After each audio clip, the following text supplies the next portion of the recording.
Positive पाए गए हैं, which are Andaman and Nicobar, Assam, Delhi, Himachal Pradesh, Haryana, Jammu and Kashmir, Jharkhand, Karnataka, Maharashtra, Rajasthan, Tamil Nadu, Telangana, Uttarakhand और उत्तर प्रदेश।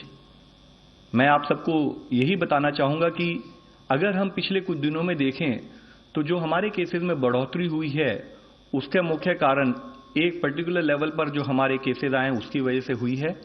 नहीं तो जो हमारे लॉकडाउन के एफर्ट्स थे, जो हमारे सोशल डिस्टेंसिंग को प्रमोट करने के एफर्ट्स थे, उससे केसेस तो आ रहे थे लेकिन उसमें बढ़ोतरी नहीं हो रही थी। तो जिसकी वजह से फिर हमारे लिए जरूरी है कि हम सब समझें कि हम एक इन्फेक्शियस डिजीज से डील कर रहे हैं और इन्फेक्शियस डिजीज से डील करते समय अगर कहीं पर भी एक भी फेलियर होती है तो हम लोगों को दोबारे से हम पीछे चले जाते हैं और हमारे सारे एफर्ट्स वेस्ट हो जाते हैं। इससे संबंधित स्वास्थ्य मंत्रालय ने कल एक हेल्थ प्रोफेशनल्स के लिए ट्रेनिंग से रिलेटेड एडवाइजरी भी जारी की है, जिसके तहत हमने स्टेट को surveillance, clinical management, management of isolation facilities, quarantine, psycho social care, logistics और सप्लाई चेन मैनेजमेंट जैसे जितने भी संबंधित एरिया से ऑनलाइन रिसोर्सेज जो हैं, क्योंकि अब हम लॉकडाउन की स्थिति में हैं तो फील्ड लेवल पर वर्कर्स को ट्रेन करने के लिए इन सारी ऑनलाइन रिसोर्सेज के बारे में ब्यौरा दिया है। साथ ही आईसीयू केयर और वेंटिलेटर मैनेजमेंट के ऊपर एम्स द्वारा कंटिन्यू ट्रेनिंग्स की जा रही हैं। कोविड-19 से संबंधित जो 11 एम्पावर्ड कमेटी उच्च स्थाई पर बनाई गई थी वे सभी रिक्वायर्ड अपना एक्शन ले रही हैं और मिनिस्ट्रीज, कंसर्न मिनिस्ट्रीज को अपनी गाइडेंस भी प्रोवाइड कर रही हैं।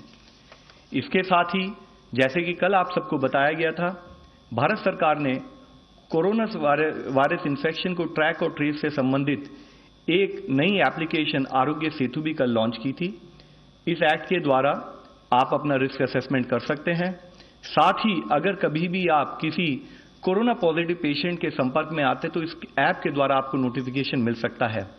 मैं आप सबको सूचित करना चाहूंगा कि अब तक 30 लाख लोगों ने इस ऐप को डाउनलोड कर लिया है।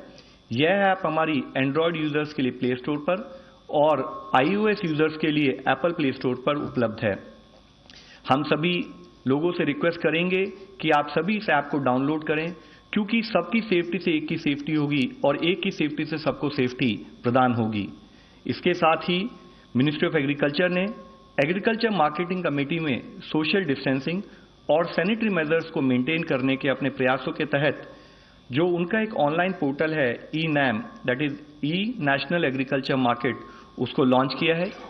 इस पोर्टल के तहत 16 राज्यों और 2 यूनियन टेरिटरीज में जो 585 मंडियां हैं उनके अलावा और अतिरिक्त 415 मंडियों को भी जोड़े जाने का कार्यक्रम किया जा रहा है।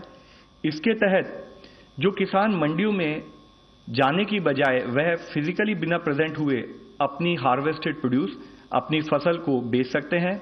मोबाइल बेस्ड टाइमली पेमेंट से डीकंजेशन को कम करने में और हार्वेस्टेड एग्रीकल्चर प्रोड्यूस के सीमलेस ट्रांसपोर्टेशन में भी इससे फैसिलिटेशन होगा। साथ ही डिफेंस रिसर्च और डेवलपमेंट ऑर्गेनाइजेशन, मेडिकल, पैरामेडिकल और हमारे स्टाफ को सपोर्ट देने के तहत उन्होंने एक biosuit with seamless glue develop किया है, जिसकी अभी टेस्टिंग चल रही है। मैं आपको इसके द्वारा यह अवगत कराना चाहता हूं कि नॉट ओनली DRDO, जितने भी हमारे देश के रिसर्च ऑर्गेनाइजेशन है वो हर तरीके से डिफरेंट टाइप ऑफ रिसर्च में जुड़े हुए हैं, जिसके द्वारा कि हम कोविड-19 के मैनेजमेंट के अपने प्रयासों में हर तरीके से सफल हो सकें। केंद्रीय स्वास्थ्य मंत्री माननीय डॉक्टर हर्षवर्धन जी ने भी मरीजों और उनके परिजनों से अपील की है कि वे डॉक्टर और अन्य चिकित्सा कर्मियों के कार्य में बाधा न उत्पन्न होने दें। उन्होंने कहा है कि चिकित्सा कर्मी किसी भी प्रकार के दुर्व्यवहार और अवांछित व्यवहार पर उन्होंने चिंता व्यक्त की है। उन्होंने कहा कि ये कोरोना के योद्धा अपनी निरंतर और निष्ठापूर्वक सेवा के द्वारा कोरोना को नियंत्रण करने के भरसक प्रयास कर रहे हैं। उन्होंने साथ में ये भी अवगत किया कि माननीय प्रधानमंत्री जी ने भी जो हमारे हेल्थ वर्कर्स हैं उनके किए हुए प्रयत्नों की तारीफ की थी, उनको प्रोत्साहन किया था। उन्होंने कहा है कि इन कोरोना योद्धाओं के परिश्रमों के कारण ही आज देश में 157 हमारे जो कोरोना रोगी हैं वो स्वस्थ हुए हैं। इनके कठिन परिस्थितियों में काम करने के समय में, गंभीर चुनौतियों के समय काम करने के समय में हमें इनको हर तरह का प्रोत्साहन देने की जरूरत है। इस चीज के लिए भी उन्होंने अपील की है। साथ ही माननीय प्रधानमंत्री जी ने आज सुबह देश को संबोधित करते हुए कहा है कि संकट के इस अनिश्चित समय में भारत ने अभूतपूर्व अनुशासन और सामूहिक भावना दिखाई है। माननीय प्रधानमंत्री जी ने यह भी कहा है कि 130 करोड़ भारतीय नागरिकों की सामूहिक शक्ति हर एक में है। हमें प्रकाश और आशा की ओर प्रगति करके कोरोना संकट से फैले अंधेरे और अनिश्चितता को समाप्त करना होगा। माननीय प्रधानमंत्री जी ने सभी देशवासियों से 5 अप्रैल को रात 9 बजे 9 मिनट के लिए अपने अपने घरों की बालकनी, छत से दिया, टॉर्च या मोबाइल की फ्लैश आदि कुछ भी जलाकर अंधकार से प्रकाश की ओर बढ़ने का आह्वान किया है। इसके साथ ही आज माननीय राष्ट्रपति जी ने और उपराष्ट्रपति जी ने भी सभी स्टेट्स के गवर्नर्स, लेफ्टिनेंट गवर्नर्स और एडमिनिस्ट्रेटर्स के साथ वीडियो कॉन्फ्रेंस की है, जिसका उद्देश्य स्टेट्स और यूनियन टेरिटरीज की तैयारी की परिस्थिति के बारे में जानना, कमजोर वर्गों के ऊपर मुख्य फोकस करते हुए उनकी हर तरह की जो सहूलियत है उनके ऊपर ध्यान देना, साथ ही रेड क्रॉस और जो हमारे एनजीओज हैं, जो हमारे सिविल सोसाइटी ऑर्गेनाइजेशंस हैं, उनको इन्वॉल्व कर इस लड़ाई से हमें आगे निकलना है। इसके बारे में उन्होंने स्टेट के एडमिनिस्ट्रेटर से बात की है। हम सबको समझना चाहिए कि अगर हम लॉकडाउन का पूर्णतः पालन करेंगे, पूर्णतः अवेयरनेस के साथ सभी तरीकों से हैंड हाइजीन, रेस्पिरेटरी हाइजीन और एनवायरनमेंट हाइजीन पर फोकस करेंगे, तो हम हर तरह से संभव है कि हम कोरोना की इस बीमारी से, इस महामारी से मुक्ति पा सकें। धन्यवाद। धन्यवाद। गृह मंत्रालय के प्रवक्ता। होम मिनिस्ट्री की तरफ से मैं आप सबको अपडेट करना चाहूंगी। स्टेट गवर्नमेंट्स में लॉकडाउन का एनफोर्समेंट इफेक्टिवली चल रहा है। जैसा मेरे कलीग ने बताया, कुछ स्थानों पर हेल्थ केयर प्रोफेशनल्स और फ्रंटलाइन वर्कर्स की सिक्योरिटी से संबंधित इंसिडेंट्स हुए हैं। इस संदर्भ में एमएचए ने राज्य सरकारों को पत्र द्वारा और मीटिंग्स में कहा है कि स्ट्रिक्ट एक्शन लें और हमारी जो मेडिकल फ्रैटर्निटी है उसकी सुरक्षा सुनिश्चित करें। होम सेक्रेटरी ने कल पत्र लिखकर चीफ सेक्रेटरीज को इससे भी फिर से अवगत कराया है कि आज से प्रधानमंत्री गरीब कल्याण योजना पैकेज के अंतर्गत जो डिसबर्समेंट ऑफ बेनिफिट्स होना है उसके लिए सुचारू व्यवस्था करें। लोगों को स्टैगर्ड टाइम्स पे बुलाएं जिससे कि क्राउडिंग ना हो, सोशल डिस्टेंसिंग मेंटेन करें और बैंक ब्रांचेस में पर्याप्त सिक्योरिटी के अरेंजमेंट्स करें। उन्होंने ये भी कहा है कि ये सारे इंस्ट्रक्शंस फील्ड लेवल तक जाएं जिससे कि हम इंश्योर करें कि डिसबर्समेंट ऑफ बेनिफिट्स स्मूथली हो सके और हर एक लाभार्थी को जो उसका बेनिफिट है मिल सके। जैसा आप सबने पढ़ा होगा, तबलीग जमात वर्कर्स के संदर्भ में गृह मंत्रालय ने 960 फॉरेनर्स जो इंडिया टूरिस्ट वीजा पर आए थे और अभी देश में हैं, उनको ब्लैकलिस्ट कर दिया है। लगभग 360 फॉरेनर्स जिन्होंने तबलीग एक्टिविटीज में पार्टिसिपेट किया था पर अब अपने देश वापस जा चुके हैं, उनके भी खिलाफ ब्लैकलिस्टिंग की प्रक्रिया को शुरू कर दिया गया है। सभी डीजीपीज और कमिश्नर पुलिस को बोला गया है कि वीजा वायोलेटर्स के खिलाफ डिजास्टर मैनेजमेंट एक्ट और फॉरेनर्स एक्ट के तहत स्ट्रिक्ट कार्रवाई की जाए। मैं आपको एमएचए कंट्रोल रूम के बारे में भी कुछ जानकारी देना चाहूंगी। अभी तक हमारे कंट्रोल रूम में 7 हेल्पलाइंस उपलब्ध थी, इनमें बढ़ोतरी की गई है।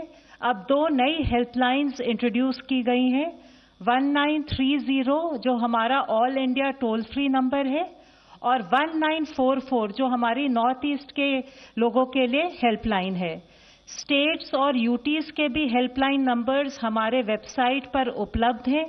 लोग उनको कॉल करके डायरेक्ट मदद भी ले सकते हैं।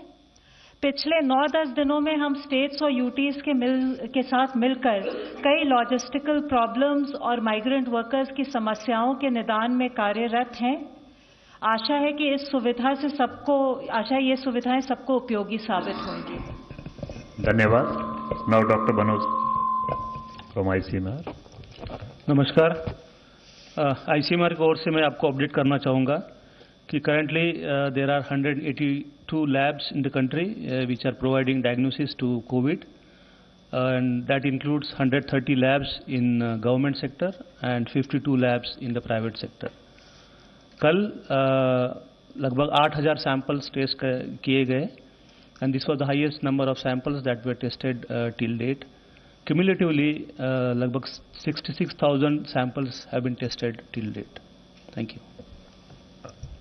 सबसे पहले गृह मंत्रालय के लिए एक ऑनलाइन क्वेश्चन है। ये जो 960 लोग ब्लैक लिस्ट हुए हैं तबलीग जमात के, क्या ये वर्कर जो है डिपोर्ट करे जाएंगे only after they are tested negative for Covid और they can be sent immediately? जैसे मैंने कहा कि जो ये 960 फॉरेन नेशनल्स हैं जो ब्लैकलिस्ट किए गए हैं, उनके खिलाफ हम डिजास्टर मैनेजमेंट एक्ट और फॉरेनर्स एक्ट के प्रावधानों के तहत कार्रवाई इनिशिएट कर रहे हैं।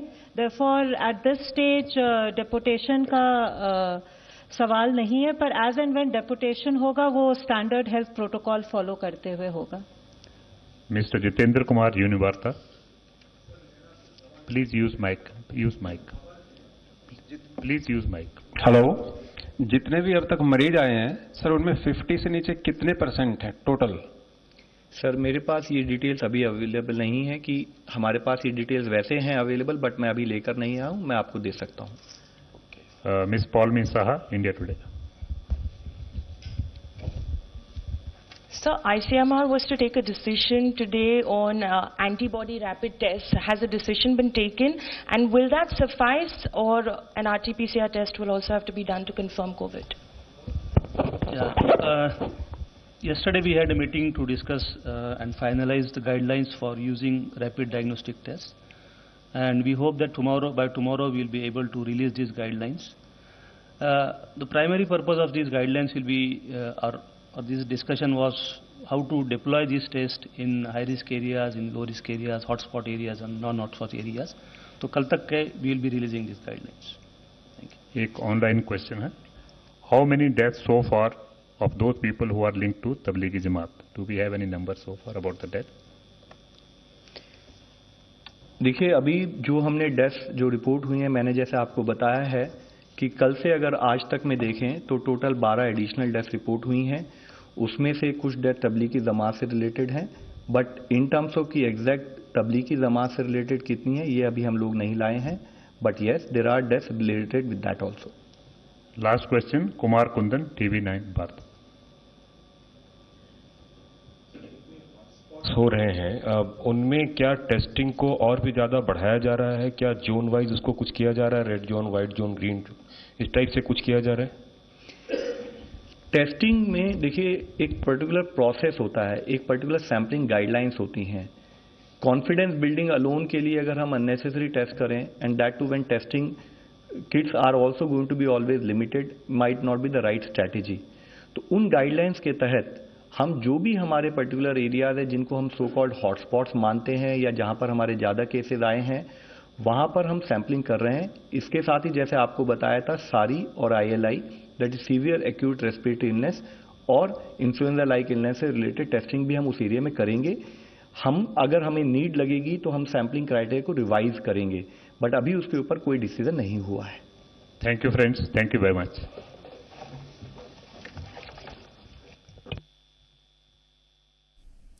तो वजारत सेहत की तरफ से लव अग्रवाल और साथ ही होम मिनिस्ट्री की तरफ से भी ये प्रेस कॉन्फ्रेंस की जा रही थी, जिसमें तमाम सवालात के जवाब भी दिए गए। साथ ही ये भी बताया गया कि जिस तरह से मौतों का जो आंकड़ा है, जो इन्फेक्टेड लोगों का जो आंकड़ा है वो लगातार बढ़ तो रहा है, लेकिन साथ ही साथ सरकार पूरी तरह से जागरूक होकर काम कर रही है। साथ ही हमने देखा कि लव अग्रवाल ने जिक्र उस मुहिम का भी किया जिसके लिए प्राइम मिनिस्टर नरेंद्र मोदी ने आज वीडियो पैगाम जारी किया था, जिसमें कहा गया था कि 5 तारीख को 9 बजे 9 मिनट तक आपको रोशनी जो है वो दिखानी है। आपको फ्लैश लाइट के ज़रिए, मोबाइल फ़ोन के फ्लैश लाइट के ज़रिए, दिए के ज़रिए आपको रोशनी दिखाकर एकता का पैगाम देना है।